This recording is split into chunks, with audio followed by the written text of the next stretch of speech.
My name is Donald Quigley, or Don Quigley, and I'm an Irish American, and I grew up in an Irish world in the Bronx, which is a part of New York City.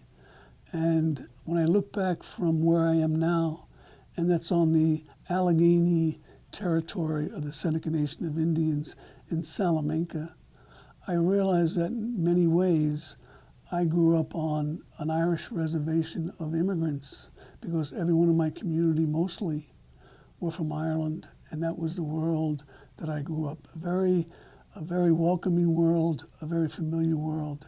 We always saw people coming back and forth from Europe, and we knew about where we were from and very proud of it. Well, about almost 40 years now, I met my wife, Lori Quigley, who is now Dr. Quigley. After 18 years in the Bronx, and Lori became an educator there, we returned to the reservation about 20 years ago. And by that time, I had started a career teaching. I'm a certified New York State social studies teacher. And I was teaching world history and American history to middle schoolers. The world history was, of course, in high school. So one day, Lori told me that the Seneca Nation of Indians in Cattaraugus, that's the other territory from here, was looking for a certified teacher to develop a class on Seneca Iroquois studies. And she says, Quigley, Quig, she calls me, I think it'd be wonderful to do that. So I said, well, you know, Lori, I know a lot about your history because it's very familiar to me, many of it, because Ireland was a colony also. And we had experienced a lot of the things since Ireland was also colonized by the English. And they colonized us in the 1100s. So it's been 800 years. And so it was a fascinating journey as I began to take up developing contacts and curriculum. But I decided that the best way to learn would be using Native people to tell their stories.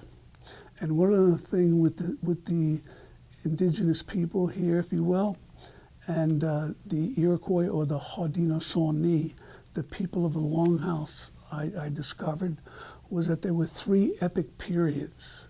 And most of these epic periods were passed on by oral history. And this is very important, and was something I found out there was no problem with learning and teaching in this way, because in our culture back in Ireland, we told our stories through our songs, and we told our stories through oral history, mainly.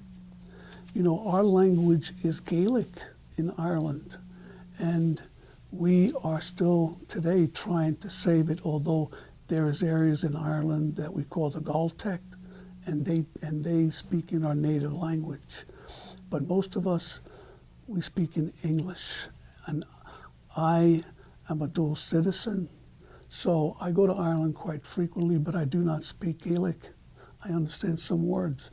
And I found out that the Seneca students that I would meet were pretty much in the same situation, because they could all speak English.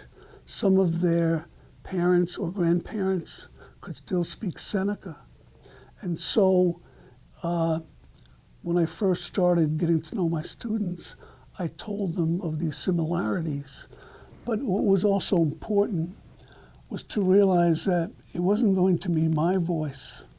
I was going to look for the native voice of the people that would be helping me, and just pass on, and if you will, be a messenger from them to guide the students to go back into the stories, to share the stories that most of them have heard. Some of them hadn't heard it, and some of them could master the storytelling that we would cover, or want to learn it. And I found that that was the magic that I hoped to bring into the classroom, and that's important.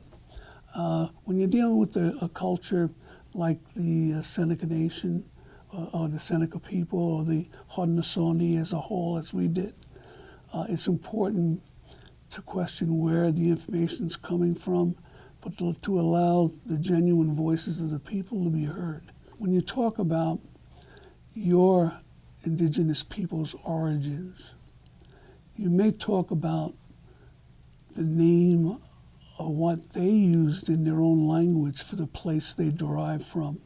And that's what Native people, I've learned, want to do. They're not the Iroquois, they are the Haudenosaunee.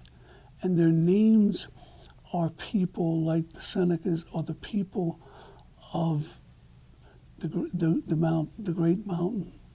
And that's Anantawaka. And in this way, using their words to describe them, you can become more accurate. And American history should be, depending on the authors of the book, if they include Native people, the indigenous people, they should reflect that the Native people in this country, in this present-day United States, developed the same way that Native people all around the globe did. There was a Neolithic age in each one of them. So when we talk about Native history, we have a full story written in their words, carrying on their history all the way through the European period, because they were part of that history. They took part in every important matter.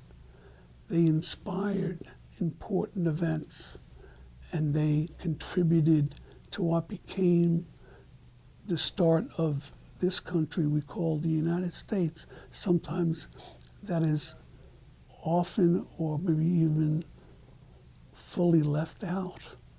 So I would say, from what I've learned, because I've learned more from my students in many ways than I could try to organize them to get a framework of understanding for their culture.